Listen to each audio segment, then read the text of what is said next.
President साहब, सबसे पहले हम जरा बात करते हैं कश्मीर की सूरत हाल। एक साल गुजरा, 5 अगस्त को हम लोगों ने उस टाइम पर भी बोला कि कश्मीर संभल नहीं पाया नरेंद्र मोदी से, बल्कि वहाँ तो ये जो एक आवाज़ है खुद इरादियत की, वो बढ़ती चली जा रही है।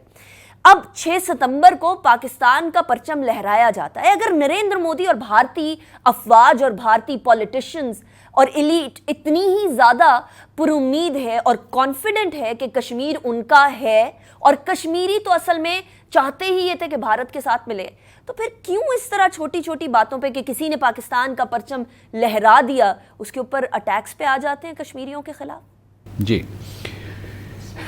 ये मफरूज़ा बिल्कुल गलत है कि जो हिंदुस्तान के कायदीन हैं इस वक्त, राष्ट्रीय स्वयं सेवक संघ के और भारतीय जनता पार्टी के, उनको किसी किस्म का कश्मीर के सिलसिले में एतमाद है। अगर एतमाद होता तो पिछले 73 सालों में कश्मीर हिंदुस्तान के साथ जम हो चुका होता और उन्हें इस किस्म की हरकतें ही ना करनी पड़ती, इस किस्म की चालबाजी ना करनी पड़ती, मक्कारी ना करनी पड़ती। अगर कश्मीरी उनके साथ होते तो वो कश्मीर की आबादी क्यों बदल रहे हैं? वो पूरी के पूरे हिंदुस्तान से हिंदू ला के वहाँ आबाद कर रहे हैं। तो इसलिए ये है कि ये उनकी नाकामी का खुला सबूत है जो कश्मीर में जो कुछ भी हो रहा है। और इस सिलसिले में जो कुछ वो कहते हैं वो करते नहीं हैं। मिसाल के तौर वो कह रहे थे कि जी हम खुशहाली के लिए ये इक़दामात कर रहे हैं, वो भी नहीं कर रहे। उसके अलावा वो ये कह रहे हैं कि जी कभी बंदूक की नोक पर जो है कभी खुशहाली लाई जा सकती है। आप अपने काबिज़ फ़ौजियों के बूटों तले जो है उनकी आज़ादियाँ कुचल रहे हैं, उनकी जानें ले रहे हैं। तो ऐसी सूरत हाल में कैसे आप वहाँ खुशहाली ला सकते हैं? उनकी बदतरीन शिकस्त है मक़बूज़ा जम्मू और कश्मीर में। मक़बूज़ा जम्मू और कश्मीर में इस वक्त लावा पक रहा है। इस वक्त ये समझिए कि एक आतशफ़शां है और उसके ऊपर बैठी है भारतीय जनता पार्टी और राष्ट्रीय स्वयं सेवक संघ। उनको मज़ीद नाकामी का सामना करना पड़ेगा। राइट। अच्छा प्रेसिडेंट साहब, अभी हाल ही में हम लोगों ने जिस तरह के मज़ालिम बढ़ते हुए देखे हैं कश्मीरियों के ऊपर, किसी तरीके से आवाज़ दब नहीं पा रही है, किसी तरीके से आवाज़ घट नहीं पा रही है, बल्कि और ज़्यादा वो लोग भी जो कि भारत की फेवर में हुआ करते थे, अब्दुल्लाज़ जैसे हो गए, वो भी अब कश्मीर की फेवर में आ गए, वो भी कश्मीर की अलहदगी की फेवर में आ गए। वो भी कहने लग गए कि उनसे गलती हुई थी कि उन्होंने भारत का साथ दिया और भारत को एक सेक्युलर स्टेट समझा। ऐसी सिचुएशन में कब तक प्रेसिडेंट साहब ये धौंस धांधली के ज़रिए या डेमोग्राफिक चेंजेस के ज़रिए भारत जो है कश्मीर के ऊपर अपना तसल्लुत बरकरार रख सकेगा? क्या is this whole scenario there to stay या ये चंद सालों की बात है?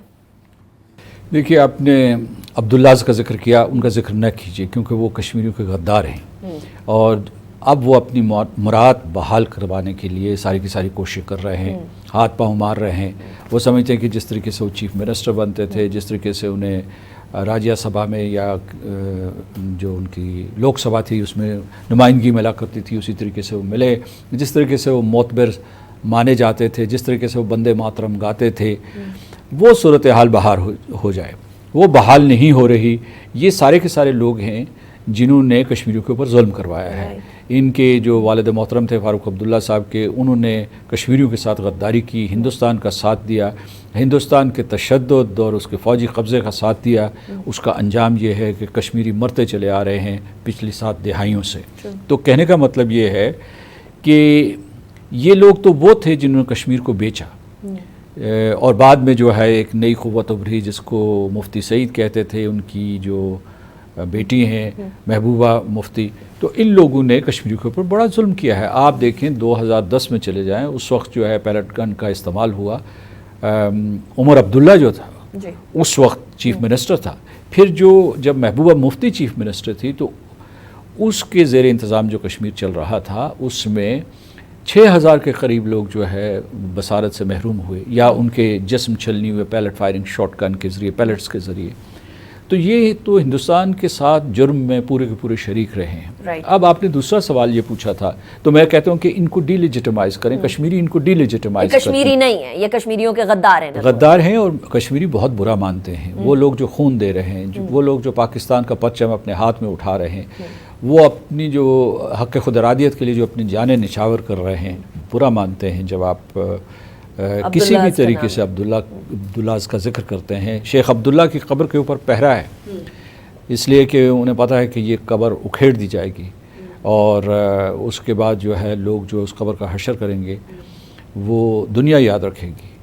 لہٰذا میں یہ کہنا چاہتا ہوں کہ جو اچھا دوسرا سوال جو آپ نے کیا تھا وہ بہت ضروری ہے کہ کیا یہ سلسلہ جاری رہے گا.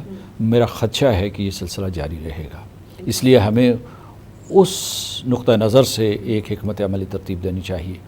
جس تیز رفتاری سے وہ لوگوں کو آباد کر رہے ہیں، مجھے کل جو ہے بہت ہی یہ حیرت ہوئی کہ انہوں نے پچھلے 3-4 مہینے میں کو 12 لاکھ کے قریب 12 لاکھ سے زیادہ نان کشمیریز کو وہاں ڈومیسائل سرٹیفکیٹس جاری کر دیے ہیں.